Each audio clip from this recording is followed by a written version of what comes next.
కాసేపట్లో రాష్ట్ర మంత్రివర్గ సమావేశం కానుంది. సచివాలయంలోని సి బ్లాక్ లో జరగనున్న ఈ భేటీలో కీలక అంశాలపై డిస్కస్ చేయనున్నారు.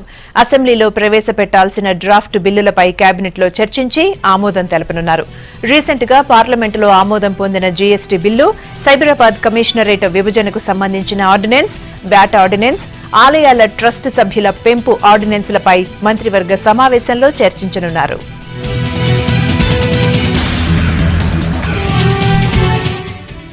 ఇందుకు సంబంధించి మరిన్ని డీటెయిల్స్ శ్రీనివాస్ అడిగి తెలుసుకుందాం. శ్రీనివాస్, ఈ జీఎస్టీ బిల్లు కాకుండా ఇంకా పలు వీటికి సంబంధించి డిస్కస్ చేయనున్నారు కదా, మొత్తం మీద ఎన్ని గంటలకు ప్రారంభం కాబోతోంది కేబినెట్ భేటీ?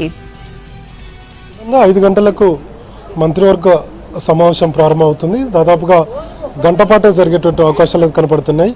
ఈరోజు జరిగేటువంటి కేబినెట్లో ప్రధానంగా జీఎస్టీ బిల్లుకు కేబినెట్ ఆమోదం పొందుతుంది. రేపు అసెంబ్లీలో దీనిపై తీర్మానం చేయాలి కాబట్టి జీఎస్టీ బిల్లుపైనే ప్రధానంగా ఈరోజు చర్చిస్తారు. ముఖ్యంగా పార్లమెంట్ ఇప్పటికే ఆమోదం పొందింది కాబట్టి దాదాపుగా 50% పైగా రాష్ట్రాలు ఈ జీఎస్టీ బిల్లుకు ఆమోదం పొందాల్సి వీళ్ళంతా కూడా తీర్మానం చేసి కేంద్రానికి పంపాల్సి ఉంటుంది. ఇప్పటికే కేంద్ర ఆర్థిక మంత్రి అరుణ్ జైట్లీ కూడా రాష్ట్రానికి లేఖ రాశారు. దీనికి సంబంధించి అసెంబ్లీలో తీర్మానం చేసి పంపాలని చెప్పి కోరారు. మొత్తంగా బీజేపీ పాలిత రాష్ట్రాలు 50% వరకు దేశంలో లేవు కాబట్టి మిగతా కొన్ని రాష్ట్రాలను వాళ్ళు రిక్వెస్ట్పై వారు కోరారు. దీనికి తమిళనాడుతో పాటు తర్వాత మన రాష్ట్రం అదేవిధంగా ఆంధ్రప్రదేశ్ కూడా ముందుకు వచ్చాయి. త్వరలోనే దీనికి సంబంధించి తీర్మానం చేసి పంపాలని చెప్పి నిర్ణయం తీసుకున్నాయి. మన రాష్ట్ర ప్రభుత్వం కూడా రేపు అసెంబ్లీలో జీఎస్టీ బిల్లుకు సంబంధించి తీర్మానం చేసి పంపాలని చెప్పి నిర్ణయం తీసుకున్నారు. కాబట్టి ఈరోజు జరిగేటువంటి కేబినెట్లో జీఎస్టీ బిల్లుకు ఆమోదం తెలుపుతుంది. దీని మీద ప్రధానంగా చర్చ జరుగుతుంది. దీంతోపాటు ముఖ్యంగా మహారాష్ట్ర ఒప్పందం ప్రభుత్వం చేసుకొని వచ్చింది.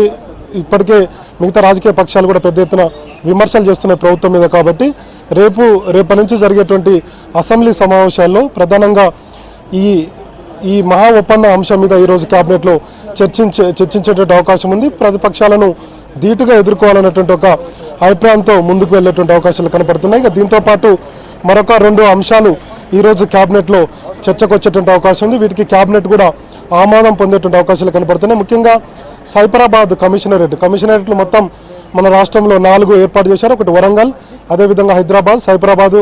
దీంతోపాటు మరొక కమిషనరేట్ను కూడా రాచకొండ కమిషనరేట్గా రాష్ట్ర ప్రభుత్వం ఏర్పాటు చేసింది. దీనికి సంబంధించి ఈరోజు కేబినెట్లో ఆమోదం పొందబోతుంది.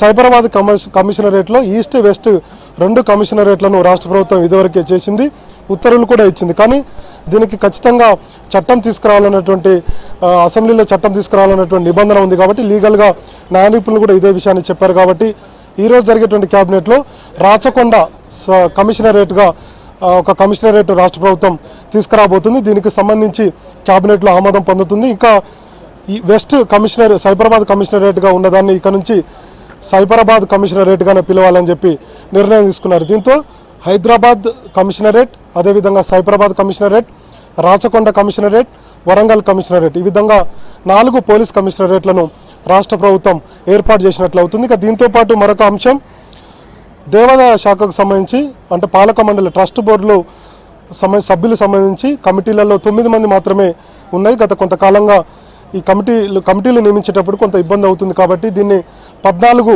సభ్యులుగా చేయాలని చెప్పి ప్రభుత్వం ఇప్పటికే నిర్ణయం తీసుకుంది. ఈరోజు జరిగేటువంటి కేబినెట్లో ఈ అంశం చర్చకు వస్తుంది. ఇక మరొక కొన్ని అంశాల విషయానికి వస్తే అసెంబ్లీ సమావేశాల ముఖ్యంగా ఎన్ని రోజులు నడపాలి అన్నటువంటి విషయాల మీద కూడా ఈరోజు కేబినెట్లో చర్చకు వచ్చినప్పుడు బీఎస్సీ నిర్ణయం తీసుకున్నప్పుడు కూడా సూత్రప్రాయంగా ఈరోజు కేబినెట్లో కూడా ఈ అంశం చర్చకు వచ్చేటువంటి అవకాశం ఉంది. ఇక రాజకీయ అంశాల విషయానికి వస్తే మహారాష్ట్ర ఒప్పందానికి సంబంధించి ప్రధానంగా ఈరోజు చర్చ జరిగేటువంటి అవకాశం ఉంది. ముఖ్యంగా కాంగ్రెస్ పార్టీ కావచ్చు, అదేవిధంగా టీడీపీ పార్టీ కావచ్చు, ఈ 2 పార్టీలు రాష్ట్ర ప్రభుత్వంపై పెద్ద ఎత్తున విమర్శలు చేస్తూ వస్తున్నాయి. ముఖ్యమంత్రి తీసుకున్నటువంటి ఒప్పందం కరెక్ట్ కాదన్నటువంటి అభిప్రాయం వ్యక్తం చేస్తున్నాయి. కాబట్టి జరిగేటువంటి అసెంబ్లీ సమావేశాల్లో ఖచ్చితంగా ఈ అంశం చర్చకు వచ్చేటువంటి అవకాశాలు ఉన్నాయి. కాబట్టి మంత్రులందరూ కూడా దీనికి సిద్ధంగా ఉండాలి. ముఖ్యంగా ఇరిగేషన్ శాఖ అధికారులు కూడా దీనికి సిద్ధమై ఉండాలి, గట్టిగా సమాధానం చెప్పాలి. మంత్రులు కూడా సిద్ధంగా ఉండాలన్నటువంటి అభిప్రాయాన్ని ముఖ్యమంత్రి ఈరోజు జరిగేటువంటి కేబినెట్లో మంత్రులకు సూచించేటువంటి అవకాశం ఉంది. మరొక అంశం కేబినెట్ మహా ఒప్పందానికి సంబంధించి హర్షం వ్యక్తం చేస్తూ ఈరోజు కేబినెట్ కూడా తీర్మానం చేసేటువంటి అవకాశం ఉంది. ముఖ్యమంత్రికి ఈ సందర్భంగా అందరు మంత్రులు కూడా కృతజ్ఞతలు చెప్పేటువంటి అవకాశాలు అయితే కనపడుతున్నాయి. అయితే ఏదైనప్పటికీ కూడా ప్రధానంగా జీఎస్టీ బిల్లుకు కేబినెట్ ఆమోదం పొందుతుంది. అసెంబ్లీ సమావేశాలకు సంబంధించినటువంటి అంశం మీద ఈరోజు కేబినెట్లో ప్రధానంగా చర్చ జరిగేటువంటి అవకాశాలు కనపడుతున్నాయి. Right, thank you Srinivas.